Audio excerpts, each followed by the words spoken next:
شہر رمضان الذی انزل فیہ القرآن صدق اللہ مولانا العظیم ان اللہ و ملائکتہ یصلون علی النبی یا ایہا الذین آمنوا صلوا علیہ وسلموا تسلیما الصلاۃ والسلام علیک یا سیدی یا رسول اللہ وعلی آلک وصحابک یا سیدی یا حبیب اللہ الصلاۃ والسلام علیک یا سیدی یا رسول اللہ وعلی آلک وصحابک یا سیدی یا رحمت للعالمین۔ اللہ تعالیٰ کی حمد و ثنا اور حضور نبی اکرم نور مجسم شفیع معظم صلی اللہ علیہ وآلہ وسلم کی بارگاہ میں ہدیہ درود و سلام پیش کرنے کے بعد آج کا یہ پروگرام درس صراط مستقیم انعقاد پذیر ہے اور رمضان المبارک کا الحمدللہ دوسرا روزہ چل رہا ہے۔ خالق کائنات سے دعا ہے کہ آج کے دن کی اور گزشتہ رات جو گزری ہے اس کے صدقے اللہ تعالی ہماری دنیا میں برکتیں عطا فرمائے اور رحمتوں کا نزول فرمائے۔ آج کے اس پرنور ماحول کے اندر میری گفتگو کا جو عنوان ہے وہ ہے رمضان المبارک کے فضائل۔ خالق کائنات سے دعا ہے کہ وہ میری زبان سے کلمۃ الحق جاری فرمائے۔ اللہ تعالیٰ نے یہ ماہ رمضان المبارک ہم پہ سایہ فگن کیا ہے، یہ اس کا بے حد احسان ہے، بے حد کرم ہے۔ اس کے کرم کا کوئی حساب ہے ہی نہیں کہ اللہ تعالیٰ اس ماہ کو بھیج کر ہماری بخشش کرنا چاہتا ہے۔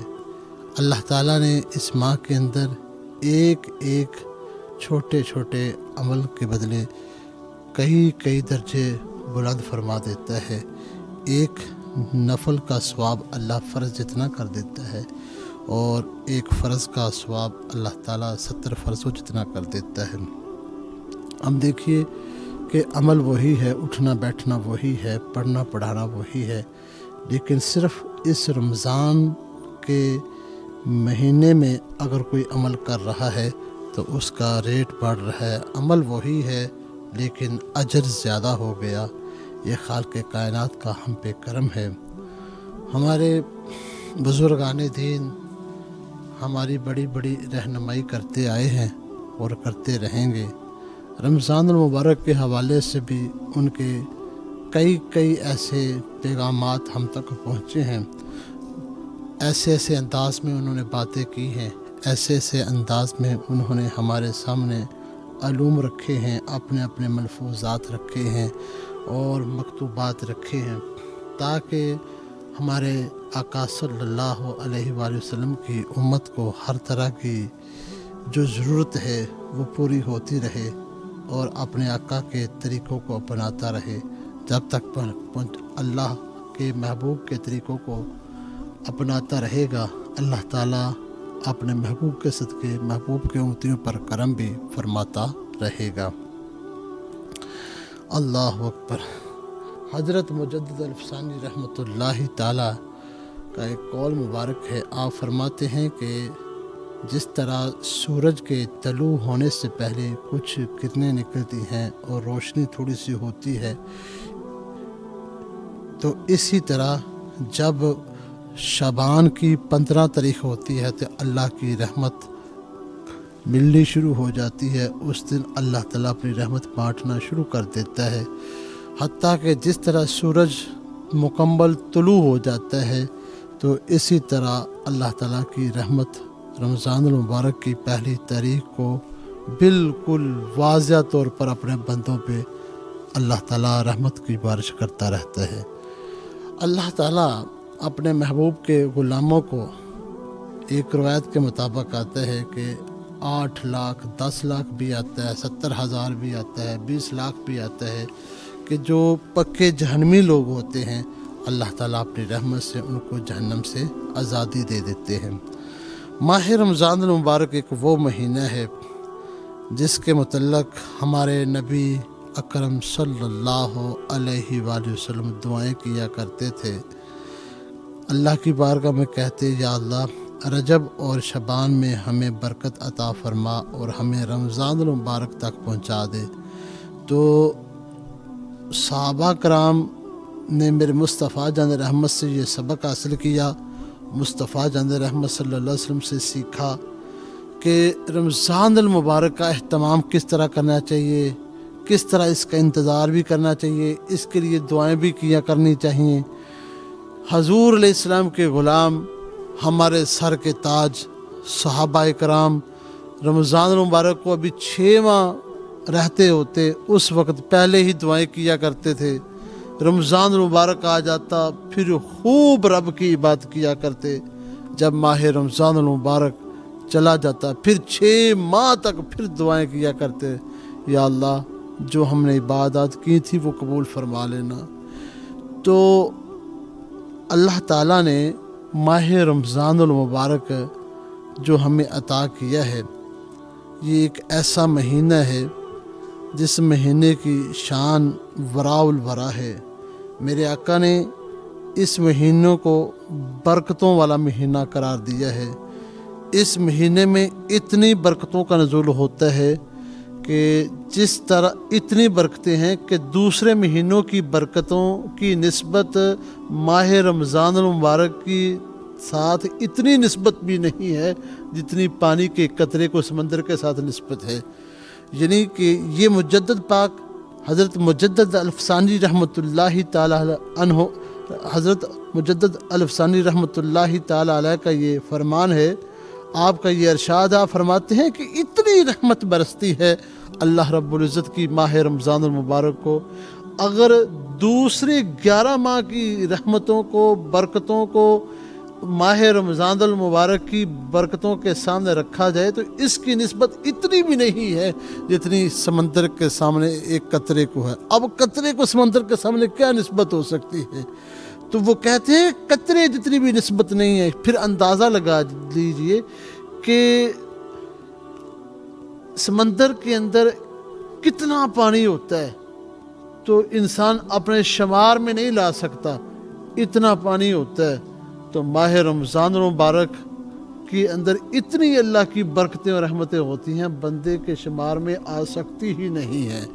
اللہ اکبر، اللہ اکبر۔ اور میرے آقا حضرت محمد مصطفیٰ صلی اللہ علیہ وآلہ وسلم نے اس مہینے کو عظمتوں والا مہینہ قرار دیا ہے۔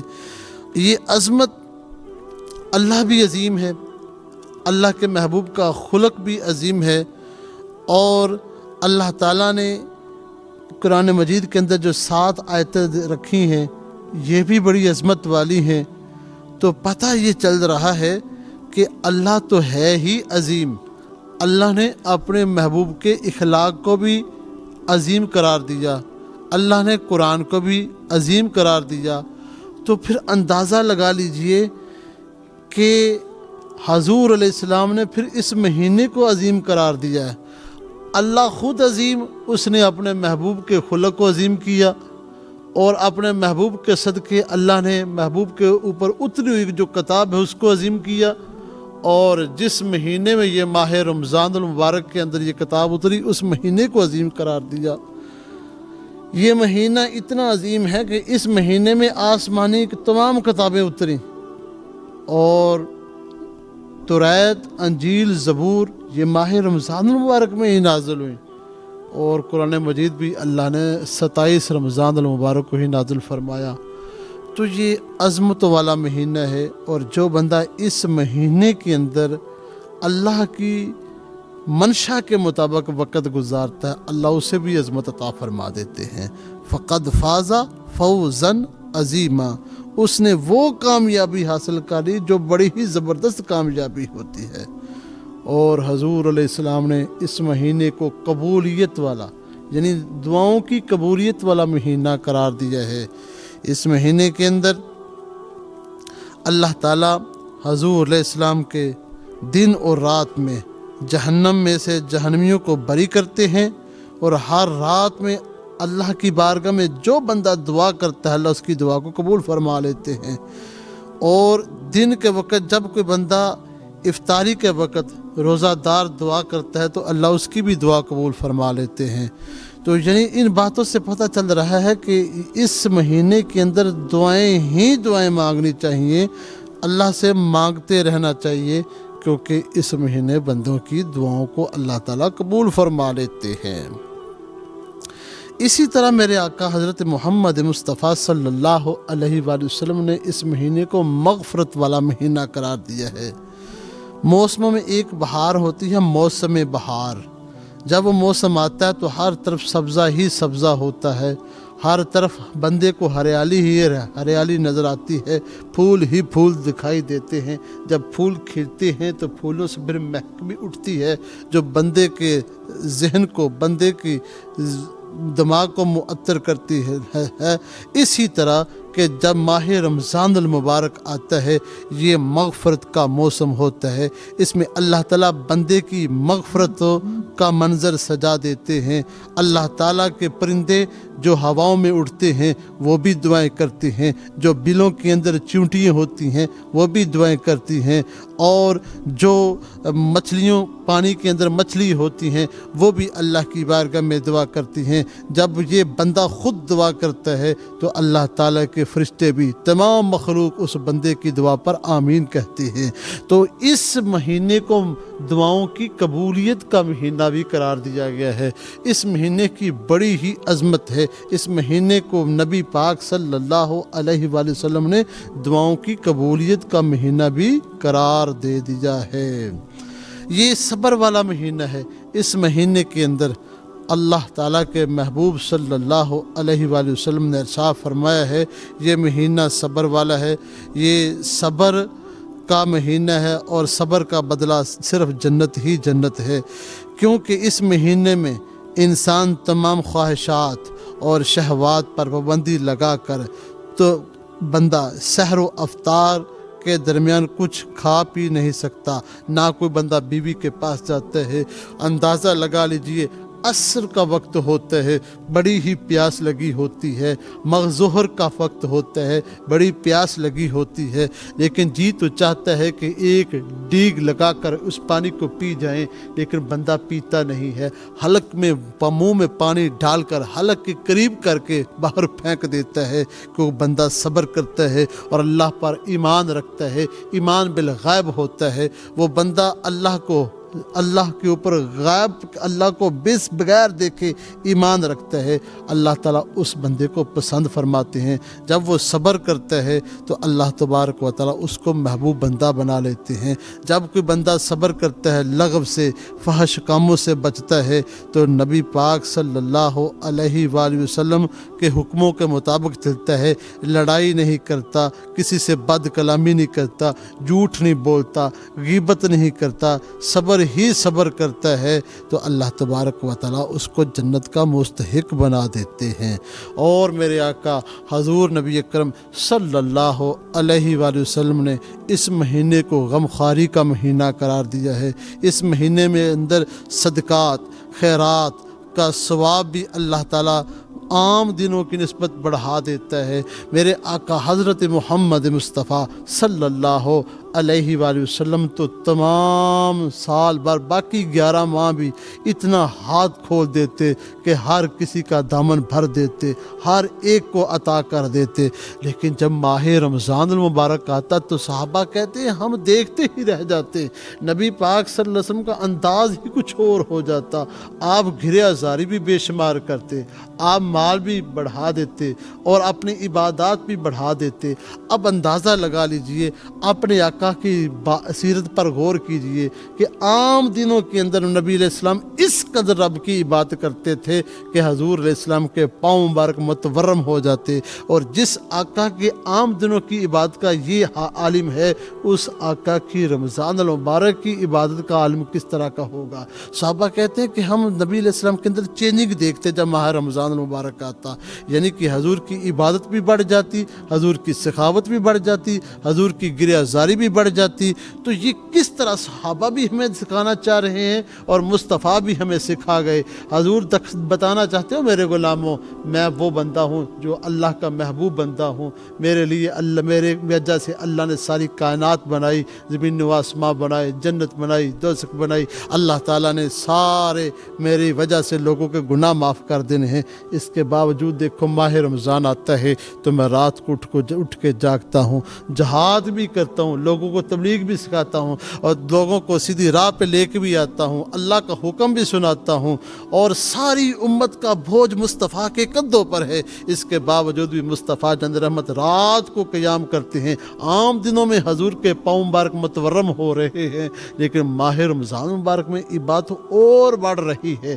یہ ہمیں سمجھنا چاہیے۔ اگر ہمارے آقا کا انداز یہ ہے، ماہ رمضان المبارک گزار اس انداز میں رہے ہیں، تو ہمیں بھی اس انداز میں گزارنا چاہیے۔ اپنے آقا صلی اللہ علیہ وآلہ وسلم کے نقش قدم پہ چلنا چاہیے۔ حضور علیہ السلام نے فرمایا غم خواری کا مہینہ ہے، اس مہینے کے اندر روزے بھی افطار کروانے چاہیے، اور یہ نہیں ہے کہ بندہ بڑا انتظام کرے تو پھر روزہ افطار ہوگا۔ اگر کوئی پانی سے افطار کرتا ہے پھر بھی ثواب ملے گا، اگر کوئی لسی کے ساتھ افطار کرتا ہے تو اس کو بڑا ثواب ملے گا، سحری کرتا ہے تو پھر بھی بڑا ثواب ملے گا، اگر کوئی کھجور سے روزہ افطار کروا دیتا ہے اس کا بھی ثواب ملے گا، اگر کھجور کا 1/8 حصہ کر کے اس کے ساتھ افطار کرواتا ہے تو اللہ اسے بھی اس کا بھی ثواب عطا فرما دے گا۔ تو پتہ چلا میرے آقا صلی اللہ علیہ وآلہ وسلم اپنے غلاموں کو یہ سکھا رہے ہیں، میرے غلاموں اس مہینے کے اندر تم نے ہر طرح کی عبادت کا اہتمام کرنا ہے۔ اور یہ مہینہ جو ہے یہ تلاوت قرآن کا مہینہ ہے۔ اس مہینے کے اندر میرے مصطفیٰ جان رحمت قرآن بڑا پڑھتے تھے۔ دیکھو حضور کے غلام امام ابو حنیفہ رحمۃ اللہ علیہ 63 مرتبہ قرآن پاک ماہ رمضان المبارک میں پڑھتے۔ اتنا آپ کا انداز تھا، اس طرح کا طریقہ کار تھا، حضور کے غلام ماہ رمضان المبارک میں یہ انداز اپنا لیتے۔ میرے آقا نے فرمایا یہ شفاعت کا مہینہ ہے، یہ شفاعت کرے گا کل قیامت کے دن۔ حضور فرماتے ہیں کہ روزے اور قرآن بندے کی شفاعت کریں گے۔ کل قیامت کا دن ہوگا جب بندہ کسی معاملات میں اڑنے لگے گا، اس وقت روزہ بھی سامنے آ جائے گا، قرآن بھی سامنے آئے گا۔ قرآن اللہ کی بارگاہ میں عرض کرے گا یا مولا میں تیرا کلام ہوں، لیکن یہ قرآن کے ساتھ میرے ساتھ بڑی محبت کرتا تھا، اس کی سفارش کرتا ہوں۔ اللہ قرآن کی سفارش کو قبول فرما کے اس بندے کی بخشش فرما دیں گے۔ اور یہ مہینہ اللہ تعالیٰ کا مہینہ ہے۔ ہمارے آقا صلی اللہ علیہ وسلم فرماتے ہیں رمضان مہینہ اللہ تعالیٰ کا مہینہ ہے۔ اسی لیے کیونکہ یہ اللہ کو محبوب ہے، تو محبوب علیہ السلام آقا صلی اللہ علیہ وسلم نبی علیہ السلام اس مہینے کا انتظار کرتے رہتے۔ حقیقت یہ ہے کہ اس میں روزے، تلاوت، عبادات، صدقہ خیرات، اللہ تعالیٰ کا قرب حاصل کرنے کا یہ ساری چیزیں ذریعہ ہوتی ہیں۔ تو اللہ کی رضا اور اس کی محبت حاصل کرنے کے لیے اس سے اچھا اور موقع مل سکتا ہی نہیں ہے۔ قرب الہی پانے کے لیے اس سے بڑا کوئی موقع مل سکتا ہی نہیں ہے۔ اب حضور علیہ السلام کو تو ہر وقت اللہ کے قرب میں ہے، اللہ کے ساتھ ان کا رابطہ اس قدر ہے کہ کائنات کے اندر کسی بندے کا اس طرح کا رابطہ ہے ہی نہیں ہے۔ پھر بھی نبی علیہ السلام یہ اہتمام کر رہے ہیں، ہمیں سکھا رہے ہیں میرے غلاموں ماہ رمضان المبارک آئے گا تو میری سنتوں کو اپناتے جانا، میرے عمل کو اپناتے جانا، جس طرح میں کرتا ہوں اس طرح کرتے جانا، اللہ تجھے قرب بھی عطا فرما دے گا اور اللہ تجھے اپنا محبوب بندہ بھی بنا لے گا۔ اور یہ ایک نیکیوں کا سیزن ہے، جس طرح ہر چیز کا ایک سیزن ہوتا ہے، تو ہر بندہ ساری مصروفیات کو چھوڑ دیتا ہے، کہتا ہے کہ بھائی میں سیزن لگاؤں گا، سیزن لگانے کے بعد پھر یہ میں اپنا کام اپناؤں گا، کوئی تقریب وغیرہ ہوتی ہے اس کو کینسل کر دیتا ہے۔ تو جس طرح اپنا مال و دولت کے لیے سیزن لگاتا ہے، اسی طرح آخرت کی نیکیاں کمانے کے لیے بھی یہ سیزن لگانا چاہیے۔ اور یہ پورے سال کا ایک کالب ہے۔ کہتے ہیں کہ جس بندے کا ماہ رمضان المبارک ٹھیک رہا اس کا پورا سال ٹھیک رہ جاتا ہے۔ اور ایک جگہ میں نے پڑھا ہے، بزرگ لکھتے ہیں کہ جس طرح یوسف علیہ السلام کے کتنے بھائی تھے؟ 11 بھائی، خود ملا کے 12، تو سال کے اندر کتنے اسلامی مہینے ہیں؟ سال کے اندر اسلامی 12 مہینے ہیں۔ تو جس طرح یوسف علیہ السلام کو تمام بھائیوں پر فضیلت تھی، اسی طرح ماہ رمضان المبارک کو دوسرے مہینے پر فضیلت ہے۔ تو جس طرح اللہ تعالیٰ نے یوسف علیہ السلام کی وجہ سے دوسرے بھائیوں کو معافی دی، اسی طرح اللہ تعالیٰ ماہ رمضان المبارک کی وجہ سے دوسرے مہینے کے گناہوں کو بھی معاف فرما دے گا۔ یہ اللہ تعالیٰ کا بڑا ہی احسان ہے، کرم ہے۔ جب ماہ رمضان المبارک آتا ہے تو اللہ تعالیٰ کے حکم سے جنت کے اندر خوشبوؤں کی دھونی دی جاتی ہے۔ جس طرح یہ کہتے ہیں نا کہ کسی مہمان نے آنا ہو تو روم فریشر کو کمرے کے اندر گھماتے ہیں، کوئی بخور تو کھاتے ہیں، اور یا کسی قسم کی خوشبو کا اہتمام کرتے ہیں کہ مہمان آ رہے ہیں۔ اسی طرح جب ماہ رمضان المبارک آتا ہے تو اللہ تبارک و تعالیٰ اپنے فضل اور کرم سے حکم صادر فرما دیتے ہیں، کیونکہ ماہ رمضان المبارک آنے والا ہے، اس کی پہلی رات کو ہی جنت کے اندر خوشبوؤں کی ہوائیں چلتی ہیں کہ میرے بندے اب عمل کریں گے، ہم ان کو جنت عطا فرما دیں گے۔ تو روزے داروں کا اکرام کرنا چاہیے، یہ ایک گولڈن چانس ہے، کیونکہ ماہ رمضان المبارک ایمان والوں کے لیے بہار کا مہینہ ہے۔ جس طرح بہار کے مہینے میں ہر طرف خوشبو ہوا کرتی ہے، ہر طرف درخت ہرے بھرے ہوتے ہیں، پھول کھلے ہوتے ہیں، باغوں میں جائیں تو فضا مہکی مہکی ہوتی ہے، کیونکہ ہر بندہ کہے گا جی بہار کا مہینہ ہے، ہر طرف سبزہ دکھائی دے گا، ہر طرف خوشبوئیں ہی ہوں گی، فضا خوشبو سے بری ہوگی، لدی ہوگی۔ اسی طرح ماہ رمضان المبارک کی جب رات آتی ہے تو رحمتیں اس طرح اللہ کی برستی ہیں، جس طرح موسم بہار میں ہر طرف نظر آتا ہے کہ یہ بہار کا مہینہ ہے، اسی طرح ماہ رمضان المبارک جب آتا ہے تو ہر طرف ہر دل گواہی دیتا ہے، ہر ایک کی زبان سے نکلتا ہے کہ یہ ماہ رمضان المبارک ہے۔ بھائی تجھے کس طرح پتہ چلا؟ وہ کہتا ہے اس کا انداز ہی الگ ہے، اس کی رونق ہی الگ ہے، ہر طرف نور ہی نظر آتا ہے، ہر طرف رونق ہی رونق نظر آتی ہے۔ تو اللہ تعالیٰ ہمارے دشمن کو باندھ کے رکھ دیتا ہے، شیطان کو جگڑ کے رکھ دیتا ہے، اور اللہ کہتا ہے کہ اب شیطان کو بھی جگڑ دیا، بس تو نے آنا ہے میری بارگاہ میں، اس مہینے کی قدر کرنی ہے، تم نے آ جانا ہے، جب تو آئے گا تو میں تمہاری بخشش فرما دوں گا۔ تو اللہ تعالیٰ روزے دار کا اکرام کریں گے۔ جنت کے اندر ایک اسپیشل دروازہ ہے جس کو باب الریحان کہا جاتا ہے۔ باب الریحان ایک ایسا دروازہ ہے جو صرف روزے داروں کے لیے ہے۔ باب الریحان ایک ایسا دروازہ ہے جو صرف روزے داروں کے لیے ہے اور کسی کے لیے نہیں ہے۔ اس سے جو بھی گزرے گا وہ گزرے گا جو روزے دار ہوگا، جو روزہ رکھنے والا ہوگا۔ یہ اللہ تعالیٰ نے اس کے لیے اہتمام کیا ہوا ہے۔ تو جو بندہ روزہ رکھتا ہے اس کے عصر کے قریب جب اس کے منہ سے ہلکی سی بدبو نکلتی ہے تو وہ دیکھو اتنا عظیم اللہ ہے، اتنا خوبصورت اللہ ہے، خوشبوئیں بنانے والا بھی وہی ہے۔ اس نے کستوری کو پیدا فرمایا، لیکن روزے دار کے منہ سے جو مشک آتی ہے اللہ فرماتا ہے یہ تو مجھے بڑی پیاری لگتی ہے۔ کس وجہ سے؟